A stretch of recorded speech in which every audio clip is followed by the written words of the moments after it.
So for the Birmingham series, this series speaks directly to an intergenerational trauma faced by Black people throughout the South that endures to this day. It speaks both to the generation that experienced it in real time and to a generation that's coming up and learning about it from their living ancestors.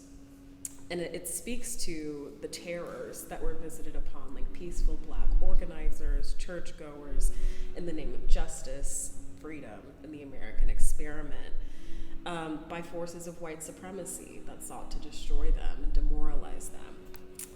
So how does an intergenerational understanding of that attack inform this photographic series by Dawoud Bey? So, like you said, the Birmingham Project is recalling on the September 1963 event in which 4 girls were killed in a bombing of the 16th Street Baptist Church, and 2 teenage boys died in racially motivated hate crimes later that day as well. In this diptych, you'll see on one side there is an image of an older person and on the other of a younger person. Here he's actually giving us a visual of time. He's imagining how old one of those children would be if they did survive the bombing and how old they were when they died, giving us a literal vision of the time that we've lost, of the potential that we've lost with these children. And also how those lives lost can create a ripple within a community, how they don't end affecting individuals. And I think something that really stuck with me from Bey working throughout this series is that for a lot of the older individuals that he took photos of, they remember a time in which they weren't allowed in the Birmingham Museum of Art. That's the institution in which the photographs were first exhibited. They remember a time when they couldn't be there, and they actually said for many of them that it was their first time stepping foot into the building to see themselves on the walls. Harlem Redux is Bey's first non-portrait-centric body of work. And in Harlem, USA, Bey spent so much time allowing us to get to know the residents of 1970s Harlem. So in this new body of work, what do you think Bey is seeking in the setting of Harlem 2016? And how does the narratives of those photographed in Harlem, USA extend to Harlem Redux? That's a great question. So in the Harlem Redux series, I think what Dawoud Bey is seeking is the voices of people who have roots in the community of Harlem. So the people who have roots in the community of Harlem as this grand mythological legendary concept that it's been for Black people, are not the people who put up this fence with this like a mock-up of a new development that's going to be glossy and slick and shiny and luxury and all of these things. I think that when Bey zeroed in on this instance of street art, the thing that he's photographing, it's not the representation of the interloping building itself. It's an intervention on that building, a response to that idea from the community that condemns it. This expression, lust in cursive letters, which is so poetically written in red, that's dripping down, almost as if to suggest that it's bloodlust, that it could only have been done by somebody who is engaging with that image on a one-to-one level as a human being walking down the street and made the choice to intervene on that image and respond to it. I think that's that dialogue that's created by the street art and the institution that put up this mock-up of a new development they're making in Harlem is what Dawoud Bey was seeking partially, but especially in this photograph. And this is where it comes through for me with the most clarity, because it's a clear condemnation. It's a collision of materials that are on one end like something that's been erected by an institution, something that's been printed out and pasted up by people with the resources to create large banners and launch a marketing campaign, that are in dialogue with somebody who is armed with the tools of street art. So it's almost like this David and Goliath story to me that's being told in the Harlem Redux series. And it's in part mourning the mourning the loss of the Harlem of the 20s, of the Harlem of the 60s, 70s that still had this vibrant Black culture, while simultaneously engaging with other people who walk by on that street and saying, I live here too. This is my environment too.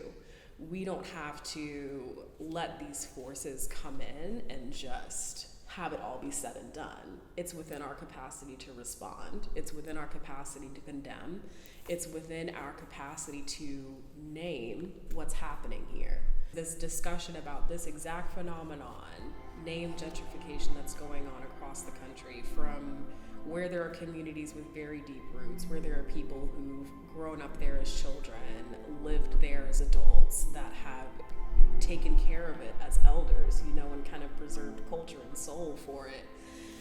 Watching private interests intervene on this culture in this neighborhood that's been cultivated very intentionally by the people who've chosen to live there and chosen to make that place home. I think it, like when I was describing it as like mourning the loss or like grieving the loss of that place, even when I think of it, just to walk down the street in Harlem, when I use the word mythological to describe Harlem before, I'm like, this is where Alan Locke walked. Like, this is where Langston Hughes was. Like, this is where it was all happening. This explosion of culture was happening that shook the world times 10, all the way over. Now, even in the Harlem USA series, it was a backdrop that kind of like this new Harlem was living itself out on. But now to lose even the backdrop. I think in the Harlem Redux series, there's also a photo of an old nightclub, not the same one from Four Children at Lenox Avenue, but an old nightclub that was made in the same like pseudo Art Deco style that was being demolished, and that today is a new construction or a new build. So with this series, Dawoud Bey was very much documenting the straight up loss of the backdrop that makes you look around and think like, this is where so-and-so partied, or where this music was heard for the first time. Like, the space is still there, but the built environment that facilitated it is gone, and that is a loss. So, Night Coming Tenderly Black is another one of Bey's historical, his turn to history within his documentation. As we've seen in several different images, Bey is a manipulator of light. He knows how to capture that precise moment. But in these photos, they're a lot more reflective. You can tell that there was a lot more time taken with them than his quick shots of capturing people on the streets of Harlem or in the streets of New York. So I'm wondering, what photographic elements does Bey use to stimulate the fugitive slave experience within these photos? The way that the photographs come through, there's almost like a twilight that's been visited upon all of them. They're all where the light is slowly dimming into evening time just before the point where you can't see anything, but still rendered with all of this detail and clarity. When I think of Bey as a manipulator of light and somebody who is always calculating in the back these formal qualities that add to the feeling of a photograph or add to the feeling of a series, I think of the twilight this twilight feeling that he was able to capture in these photos, that feeling of just before the evening. And I think that's emphasized by the fact that the series is called Night Coming Tenderly Black. It feels like night is coming in these photographs. The sun is setting, like this new time is beginning. And the title of the series is taken from a line of a Langston Hughes poem. So the poem is Dream Variations by Langston Hughes.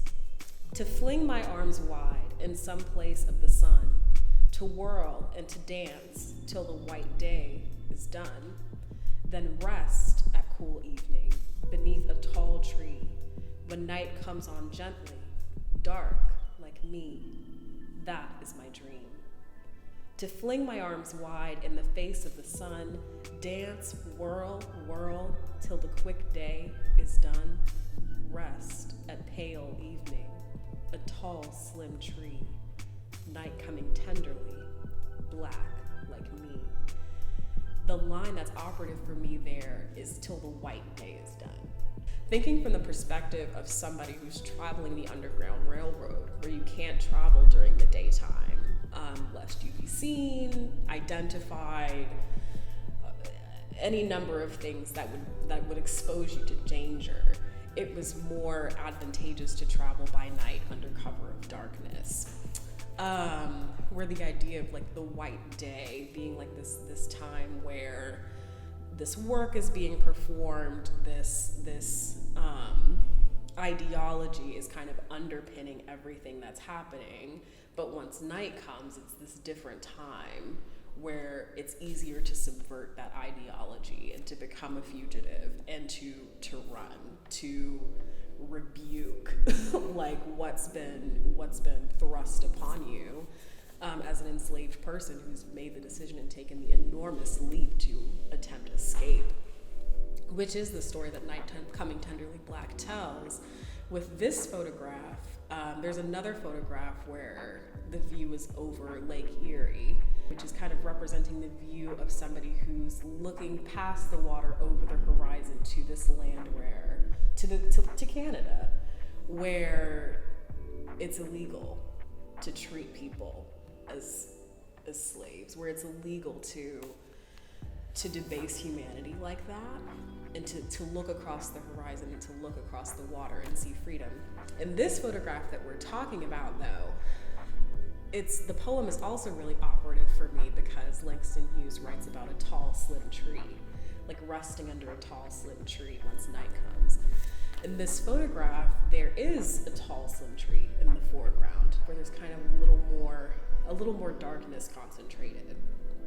And there's quite literally a white picket fence, and this household that's literally whitewashed, like it's all painted white. It's this built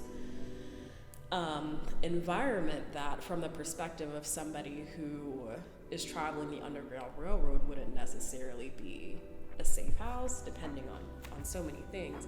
But the dialogue between that house, that white picket fence, that white house, and this tall, slim tree, I think it speaks to the way that the poem and the verse is woven into the photographs.